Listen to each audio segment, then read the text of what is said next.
Good morning.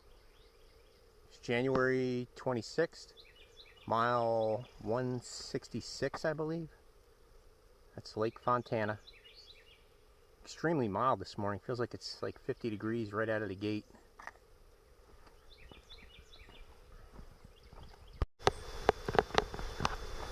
Okay, here is the Fontana Dam.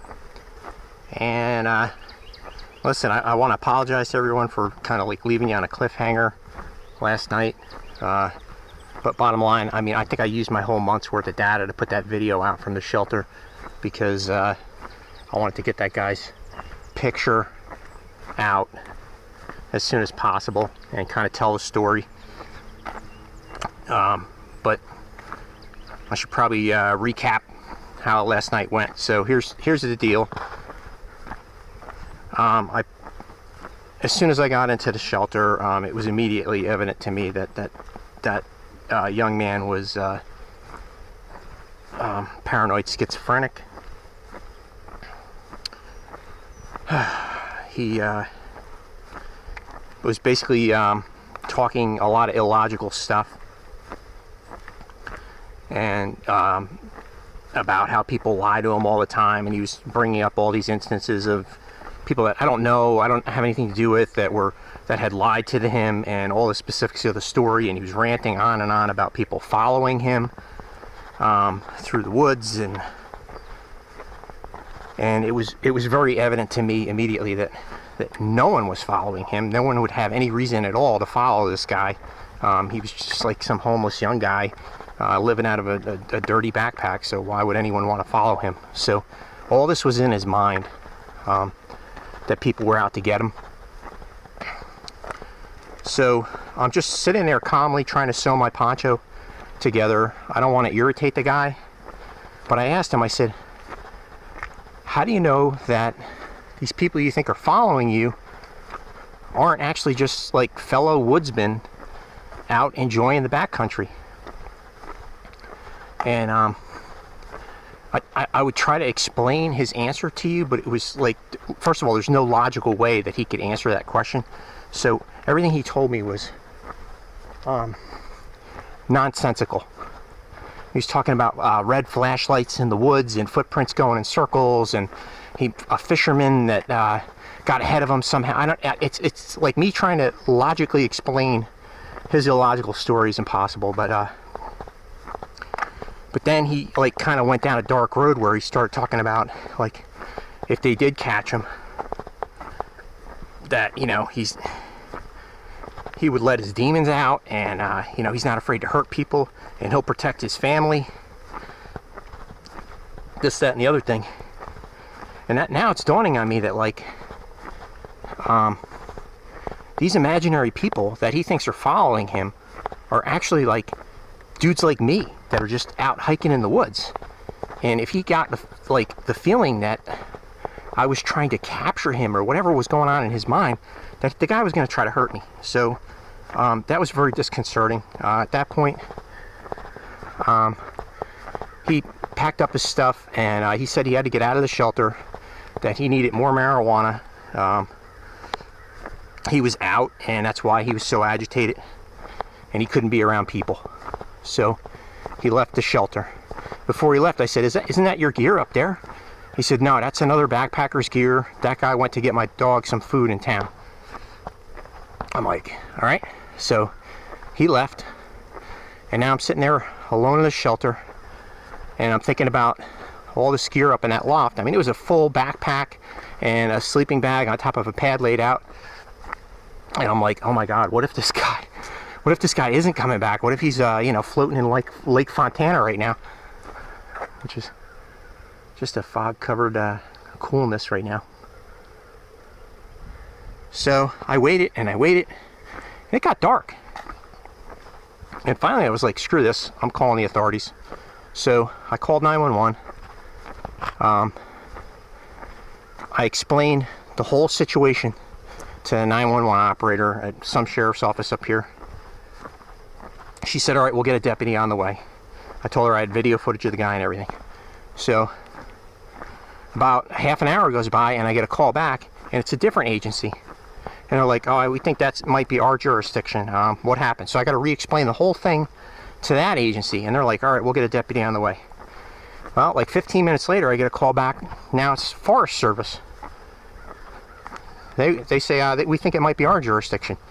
So I had to re-explain the whole thing all over again. It's been like an hour and a half now. So they say, all right, well, the shelter's not our jurisdiction, but the woods around it are. So if you see them again, call us back. So at this point, the authorities are doing nothing, right? So that's kind of frustrating. Now it's dark out, and I'm looking up there, and I'm like, man, it might be possible that this person is in that sleeping bag. It's kind of lofted up, and if it was a small dude or a woman or something, I might not be able to tell. So I'm like, I gotta climb up there and investigate this gear. So I get my wife on the phone, I climb up there, I check the sleeping bag, it's empty. I pick up the pack, and it's completely full of gear. It's heavy. So I'm like, this person left everything. So now I'm thinking to myself, all right, I guess it is possible that they went into Fontana, but if they went in there, they would have taken their wallet. So people usually keep their wallet in the outside pocket of the backpack. So let me check there, and if this person's wallet is inside of this backpack, then that dude lied, and this person's is in serious trouble somewhere. So I'm going through the backpack now looking for the wallet, and a super bright headlight comes into the shelter, and the person's like, hey, what are you doing? Right? So I didn't know who it was. I didn't know if it was the schizophrenic guy or the backpack owner. I didn't know. So I'm like, who is that? I can't see you. And they're like, what are you doing going through that gear? I said, I can't explain it. I said, I just need a minute. Just let me get down and I'll explain everything. I said, who are you? And he looked away, and I could tell it wasn't the schizophrenic guy. His trail name is Poncho, by the way. And the guy that came back, his name is Will. So, me and Will almost had trouble. But so I get down, and I explain the story to Will. And Will tells me, Will had gotten there earlier and sat down with Poncho, and Poncho started his PTSD stuff, and Will told him that he also had PTSD, and they kind of talked for a little bit, and Poncho never went to the dark place with Will. He didn't say anything menacing. So Will felt bad for him, because he told him he didn't have any food for his dog or whatever, and he actually went all the way into Fontana, bought a loaf of bread and some dog food, and came back to bring it back to the guy. So me and Will, both of us didn't sleep much last night. I think I got maybe 2-3 hours of sleep. Will said about the same for him.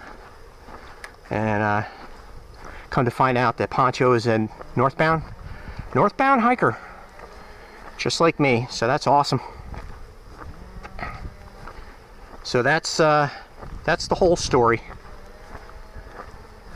I didn't see Poncho again. He never came back to the shelter, him or his dog, and they're probably ahead of me somewhere. So depending on how strong of a hiker he is, I'm probably going to be running into him again.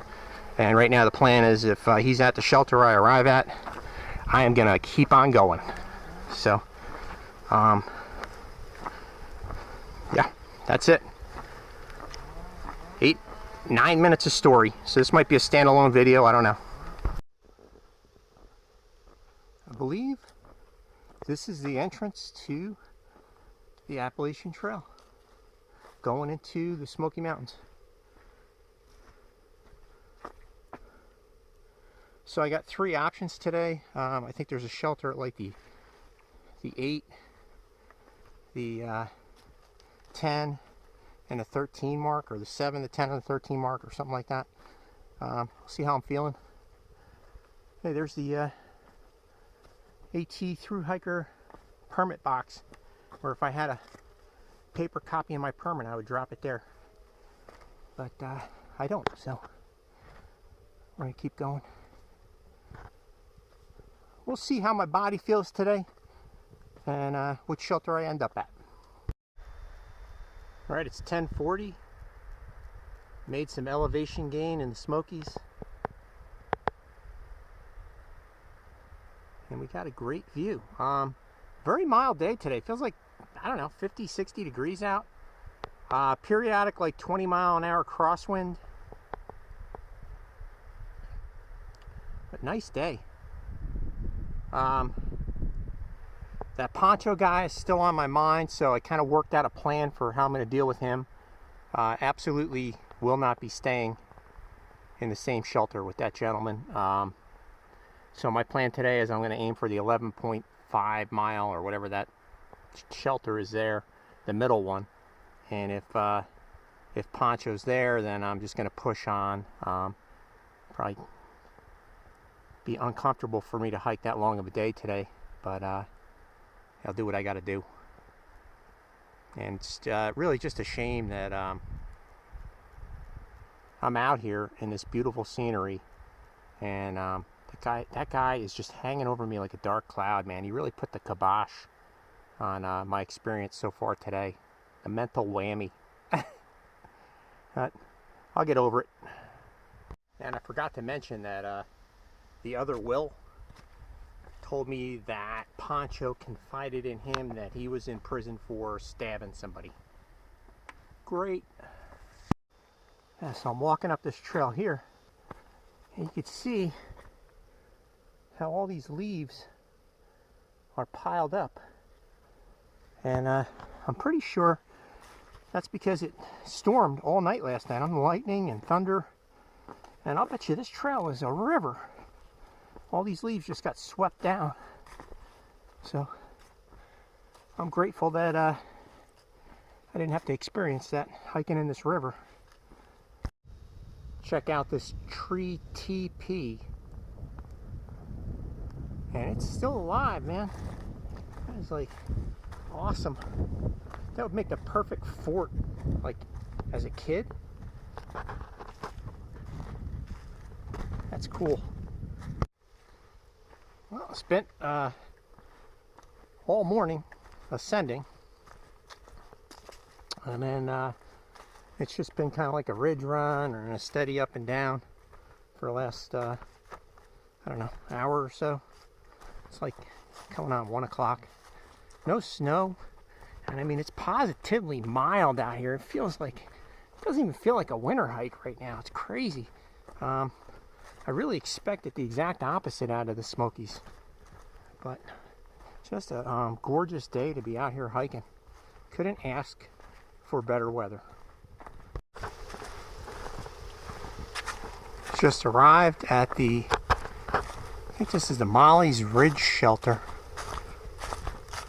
and I have some super fond memories of this shelter. I think my son was 11 or 12 when Liam and I came up here for spring break. We stayed at the Fontana Inn with Nancy and Jeff, and they shuttled us to Fontana Dam, where we hiked up here. And it started off, it was a light rain when we were hiking. By the time we got halfway up the mountain, it was a whiteout blizzard.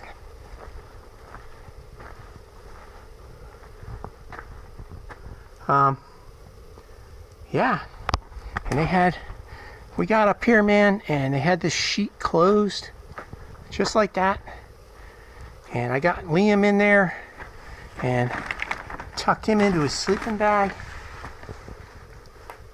Look at that, they got a fireplace in this thing, super cool.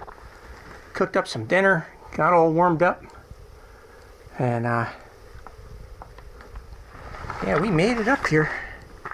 And then we had like a 5-day trip scheduled or something. I remember coming right out here the next morning and looking out at this exact same view, this almost view of the mountains. And there was 4 inches of snow on the ground. It was like a winter wonderland, completely transformed landscape. And I had to make a decision about whether we were going to continue with our hike as normal or turn back. And I prudently decided to turn around because I didn't feel like we had the correct equipment for the conditions. And sure enough, about 45 minutes back down the trail, my son says to me, "Dad, it feels like bees are biting my toes." I was like, oh no. So we stopped, and I got a pair of dry socks out of his pack. We put them on his feet. I cut the corners off his hefty bag that was keeping his gear dry. We put that on his over the dry socks and walked out. And that was something. I mean, I don't regret the decision to turn around. I think that was the right move to this day. I think he had cotton socks on. I mean, we were on a tight budget. It's back when, you know, my kids were young and we weren't making great money. So yeah, very fond memories of this trail. Just trucking along. Not really a whole lot of views today. You're kind of looking at it.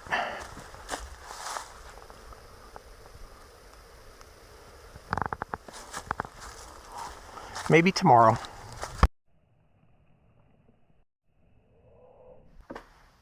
So I got a subscriber question on how I light my twig stove. So, of course, because I'm trying to film it now, it's probably not going to work. Because anytime I try to film something, it gives you a hard time. But I brought two stoves. I got a canister stove and a twig stove. And for breakfast, I usually use the canister stove because I don't want to fool around with building a fire and all that. But if I'm trying to warm up in the evening, or I just feel like farting around, I'll use this twig stove here. So let's see how it goes. I collected some birch bark while I was walking on the trail today.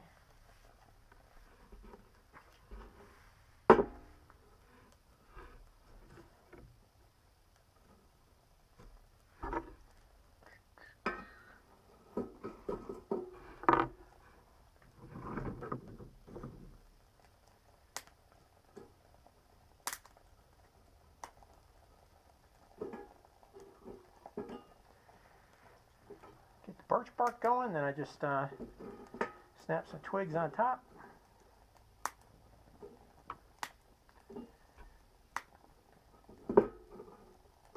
She's off to the races. Put my 2 cups of water on there and start cooking. Tonight I'm doing Idahoan potatoes. Gonna mix in some string cheese and barbecue chicken creations. So, bam! That's how it goes.